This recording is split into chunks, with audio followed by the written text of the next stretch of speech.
உத்தராயண புண்ணிய காலத்தின் கடைசி மாதமான ஆனி மாதத்துடைய சிறப்புகளை இன்னைக்கு பார்க்க போறோம். ஸோ இந்த வீடியோவை ஸ்கிப் பண்ணாம பாருங்க, உங்களுக்கு நிறைய பயனுள்ள தகவல்கள் இருக்கும். ஒரு மாதம் பிறக்குது அப்படின்னா அதுல ஏகப்பட்ட சிறப்புகள் இருக்கும். ஒவ்வொரு மாதத்துக்கும் ஒரு தனிப்பட்ட சிறப்பு இருக்கும். அந்த சிறப்புகளை நம்ம பயன்படுத்தி நம்ம பூஜை முறைகள், கோவில்களுக்கு செல்வது, இறைவனை வழிபாடு செய்வது அப்படிங்கிறது நமக்கு வாழ்க்கையில நிறைய விஷயங்களை தடைப்பட்ட விஷயங்கள் எல்லாமே நமக்கு நல்லபடியா நடத்தி கொடுக்கும். அப்படிப்பட்ட இந்த ஆனி மாதத்துடைய சிறப்புகளை தான் இன்னைக்கு நம்ம பார்க்க போறோம். வீடியோவை தயவு செய்து ஸ்கிப் பண்ணாதீங்க. இந்த வீடியோ உங்களுக்கு பிடிச்சிருந்தா லைக் பண்ணுங்க, ஷேர் பண்ணுங்க, மறக்காம சப்ஸ்கிரைப் பண்ணுங்க. உங்களுக்கு இந்த வீடியோல எந்த விஷயம் புதுசா நீங்க தெரிஞ்சுக்கிட்டீங்க அப்படிங்கிறதையும் சொல்லுங்க. இப்ப நம்ம வீடியோக்குள்ள போகலாம். தேவர்களின் மாலை பொழுது நேரம் தான் இந்த ஆனி மாதம் அப்படின்னு சொல்லக்கூடிய இந்த மாதம். இந்த மாதத்துல நமக்கு ஆணி திருமஞ்சனம் அப்படின்னு ஒரு விஷயம் இருக்கும். அது என்ன அப்படின்னா, சிவபெருமானுடைய ஒரு அற்புத ரூபமான நடராஜர் தரிசனம் தான். அந்த ஆருத்ரா தரிசனத்துக்கு நம்ம பாத்தீங்கன்னா நிறைய காண கண்கூடி வேணும்னு சொல்லுவாங்க. அப்படிப்பட்ட அந்த ஒரு ஆனி மாதத்துல வரக்கூடிய உத்தர நட்சத்திரத்துல அந்த நடராஜருக்கு அபிஷேகம் நடக்கும். ஒரு வருஷத்துக்கு 6 முறை மட்டும்தான் நடராஜருக்கு அபிஷேகம் பண்ணுவாங்க. அதுலயும் இந்த ஆணி திருமஞ்சனம் அப்படிங்கிறது ரொம்ப ரொம்ப பாத்தீங்கன்னா விமர்சனையானது, ரொம்ப பிரசித்தி பெற்றது, ரொம்ப பவர்ஃபுல்லான ஒரு வழிபாடு. இந்த ஆணி திருமஞ்சனத்தை அபிஷேகங்கள், நடராஜருக்கு அபிஷேகம் பண்றத எந்த சுமங்கலி பெண்கள் பாக்குறாங்களோ அவங்களுடைய அந்த மாங்கல்ய பலம் கூடும், கணவன் மனைவிக்கிடையே ஒற்றுமை மேம்படும். அதே மாதிரி குழந்தை பேரு, குடும்பத்துல ஒற்றுமை, தொழில் வளர்ச்சி, இது எல்லாமே நல்லபடியா இருக்கும் அப்படிங்கிறது சொல்லப்படுது. அது மட்டும் இல்லாம கலை தொழில இருக்கிறவங்க நல்லபடியா நடராஜரை வணங்கிட்டு தான் எல்லா விஷயங்களும் செய்வாங்க. ஸோ அந்த மாதிரி வருஷத்துக்கு 6 முறை மட்டுமே பண்ணக்கூடிய இந்த அபிஷேகம் ஆனி மாதத்துல வரக்கூடிய உத்திர நட்சத்திரத்துல வரக்கூடிய இந்த ஆணி திருமஞ்சனத்தை நீங்க தவறாம, சிவன் கோயில்கள் பக்கத்துல இருக்குன்னா கண்டிப்பா தரிசனத்தை போய் பார்த்து உங்களுடைய குடும்ப ஒற்றுமைக்கும் நலனுக்கும் நல்லபடியா வேண்டிக்கோங்க. இது முதல் சிறப்பு. இரண்டாவது பாத்தீங்கன்னா, ஸ்ரீரங்கத்துல கேட்டை நட்சத்திரத்துல பெருமாளுக்கு நமக்கு திருமஞ்சன சேவை நடைபெறும். இதுதான் பாத்தீங்கன்னா ரொம்ப ரொம்ப ஆனி மாதத்துல சிறப்பு. வைணவ தலங்கள்ல இது ரொம்ப சிறப்பா நடக்கும். அதுவும் ஸ்ரீரங்கத்துல ரொம்ப சிறப்பா நடக்குது. நீங்க ஸ்ரீரங்கத்தை ஒட்டி உள்ள பகுதியில இருக்கீங்க அப்படின்னா கேட்டை நட்சத்திரத்து அன்னைக்கு நீங்க இந்த திருமஞ்சன சேவையை பார்க்கும்போது நமக்கு செல்வ வளம் பெருகும். பொதுவா பாத்தீங்கன்னா பெருமாளை தரிசிக்கும் போது நமக்கு செல்வ வளம் மேலும் மேலும் பெருகும். முதல்ல சோதனையா இருந்தாலுமே அந்த சோதனையை மாற்றி நமக்கு செல்வ வளத்தை கொடுக்கக்கூடியவர். நம்ம எவ்வளவுதான் லட்சுமி குபேர பூஜை செய்யறோம் அப்படின்னா கூட அந்த லக்ஷ்மி தேவி பாத்தீங்கன்னா யாருடைய பாதத்தை தொட்டு வணங்குறாங்க அப்படின்னா நம்முடைய ஸ்ரீமன் நாராயணனுடைய பாதத்தொட்டு தான் வணங்குறாங்க.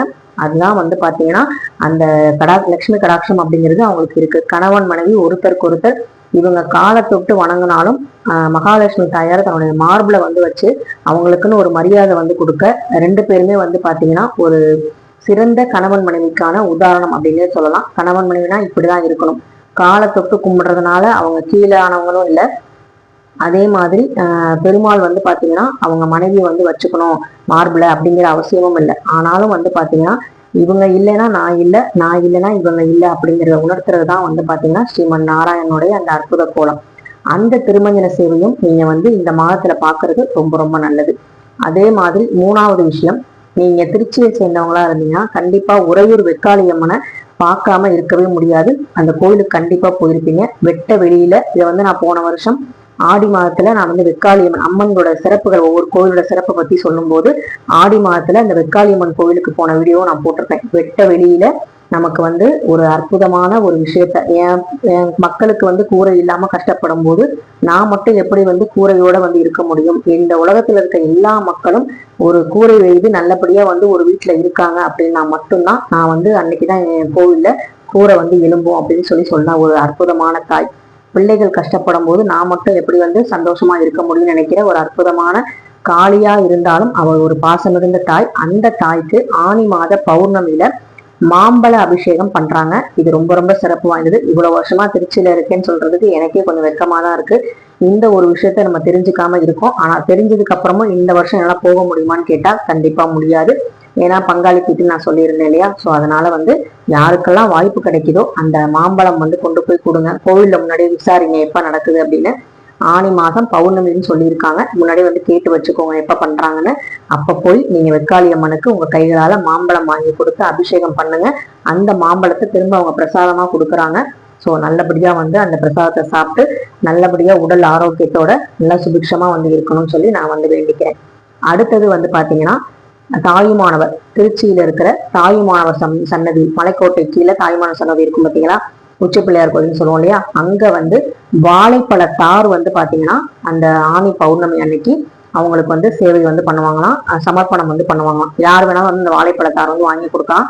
இது எதுக்காக அப்படின்னா, என் குடும்பம் வாழையடி வாழையாக வாழணும் அப்படிங்கிறதுக்காக இந்த ஒரு விஷயத்த பண்றாங்க. இந்த மாதிரி அற்புதமான விஷயங்கள் எல்லாமே நடக்கிறது இந்த ஆனி மாதத்துலதான். ஆனி பௌர்ணமி அப்படிங்கிறது ரொம்ப ரொம்ப விசேஷமானது. அந்த நாள்ல நம்ம என்ன பூஜை, குலதெய்வ வழிபாடு செய்யலாம் ஆனி அமாவாசையில. அதே மாதிரி ஆனி மாதத்துல வரக்கூடிய பௌர்ணமியில லட்சுமி குபேர பூஜை செய்யலாம், சத்யநாராயண பூஜை செய்யலாம். இந்த மாதிரி வந்து நம்ம செய்யும் பொழுது நமக்கு குபேர சம்பத்து கிடைக்கும்.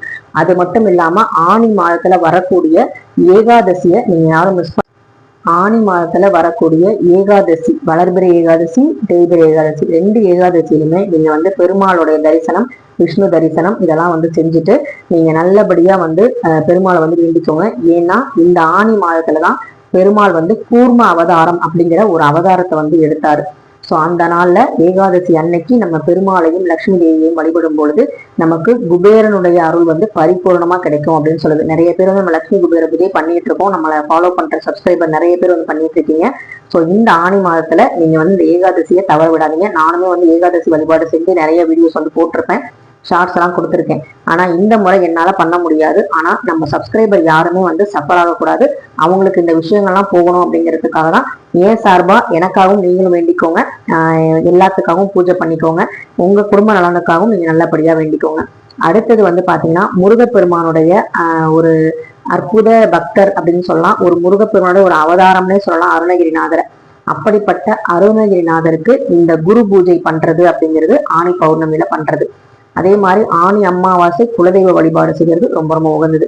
இந்த ஆனி மாதத்துல வேற என்ன செய்யலாம் அப்படின்னா, பௌர்ணமி, ஏகாதசி, ஆனி திருமஞ்சனம், அதாவது உத்திர நட்சத்திரத்தில் வர்றது, அதே மாதிரி கேட்டை நட்சத்திரம் வரக்கூடிய அந்த நாள்ல பெருமாளுக்கு வந்து திருமஞ்சனம் சேவை வந்து பண்றது, இது எல்லாத்தையும் பார்க்கறதே நமக்கு ரொம்ப ரொம்ப மனசுக்கு நிறைவா இருக்கும். நவ கிரகங்களால ஏற்படக்கூடிய தோஷங்கள் வந்து நிவர்த்தியாகும். நமக்கு செல்வ செழிப்பு, குடும்ப ஒற்றுமை, மாங்கல்ய பலம் இது எல்லாமே தரக்கூடிய ஒரு அற்புதமான ஒரு சக்தி வாய்ந்த ஒரு நாள். தமிழ் மாதங்களிலேயே அதிகமான நாட்கள் கொண்ட ஒரு மாதம் அப்படின்னா ஆனி மாதம் தான். 32 நாட்கள் வந்து இருக்கக்கூடியது, பகல் பொழுது அதிகமா இருக்கக்கூடியது, தேவர்களுடைய மாலை பொழுது அப்படின்னு சொல்லக்கூடியது. எப்படி வந்து மார்கழி வந்து பிரம்ம முகூர்த்த நேரமோ தேவர்களுக்கு, இது வந்து மாலை பொழுது நேரம். அந்த மாலை பொழுது நேரம் தேவர்கள் வந்து கண்டிப்பா வந்து பகவானை வழிபடுவாங்க. அந்த நேரத்துல அந்த மாதத்துல நம்மளும் வந்து இறைவனை வழிபாடு செய்யும் பொழுது நிறைய நல்ல விஷயங்கள் நமக்கு நடக்கும். உங்களுக்கு தடைப்பட்ட விஷயங்கள் எல்லாமே இந்த ஆனி மாதத்துல நீங்க செய்யற பூஜைகள், ஆடி பிறந்து ஆடிப்பட்டம் தேடியதுன்னு சொல்லுவாங்க. நீங்க விதைக்கிற விதை கண்டிப்பா உங்களுக்கு நல்லபடியா ஒரு நாள் முளைக்கும் அப்படிங்கிறதுல எந்த சந்தேகமும் இல்லை. எது பண்ணாலும் நம்பிக்கையோட செய்யுங்க. ஆணி அடி போட்டாலும் கூணி குடி போகாதுன்னு ஒரு பழமொழி இருக்கு. ஆனி மாதத்துல பூமி பூஜை எதுவும் பண்ணக்கூடாது, புதுசா வந்து குடி போகக்கூடாதுன்னு சொல்லுவாங்க. அதே மாதிரி பங்குனி மாதத்துல குடி போகக்கூடாது. ஸோ இந்த மாதிரி விஷயங்கள்லாம் நிறைய நல்ல நல்ல விஷயங்கள் பண்ணுங்க. பூஜைக்கு வந்து முக்கியத்துவம் கொடுங்க. இந்த மாதத்துல நம்ம நிறைய கடவுள் வழிபாடுகள் செய்கிறது. பெருமாள், சிவன், ஹரியும் சிவனும் ஒண்ணு, அறியாதவங்க வாயில மண்ணுன்னு சொல்லுவாங்க. அதுக்கு ஏற்ற மாதிரி 2 கடவுள்களுக்குமே திருமஞ்சன சேவை, வெக்காளி அம்மனுக்கு மாம்பழ அபிஷேகம், தாயுமானவருக்கு வாழைப்பழ சமர்ப்பணம், வாழைப்பழத்தார் சமர்ப்பணம், இது எல்லாமே நடக்குது. அதே மாதிரி புதுச்சேரியில இருக்க காரைக்கால் அப்படிங்கிற அந்த மாவட்டத்துல காரைக்கால் அம்மையார் வந்து அந்த சுவாமியோட ஊர்வலம் வரும்போது அவங்களும் சேர்ந்து தரிசனம் பண்ணலாம். அவங்களையும் நம்ம பார்க்க முடியுமா? பக்தர்கள்லாம் மேற்கூரையில இருந்து, அவங்க மாடியில இருந்து மாம்பழங்களால வந்து அபிஷேகம் பண்ணுவாங்கன்னு சொல்றாங்க. இது எத்தனை பேர் பார்த்திருக்கீங்க அப்படின்னு புதுச்சேரியில இருந்து யாராவது பாக்குறீங்க, காரைக்கால்ல இருந்து பாக்குறீங்கன்னா கண்டிப்பா சொல்லுங்க. ஸோ நாங்களும் தெரிஞ்சுக்கிறோம். இந்த மாதிரி ஒரு பாக்கியத்தை, இந்த மாதிரி விஷயத்த சொல்றதுக்கு அந்த இறைவன் வந்து எனக்கு இந்த நேரத்தை கொடுத்ததுக்கு நான் ரொம்ப ரொம்ப நன்றி சொல்லிக்கிறேன். ஆடி மாசம் மட்டும் இல்ல, நமக்கு ஆனி மாசமும் பக்தி செய்யக்கூடிய ஒரு அற்புதமான மாசம். இந்த மாசத்துல நல்லபடியா ஆனி அமாவாசை, ஆனி ஏகாதசி, ஆனி பௌர்ணமி, ஆனி உத்தரம், ஆனி கேட்டை இது எல்லாத்தையும் மிஸ் பண்ணாம நல்லபடியா பூஜை பண்ணுங்க. எல்லாமே நல்லபடியா நடக்கும். வாழ்க வளமுடன். நன்றி, வணக்கம்.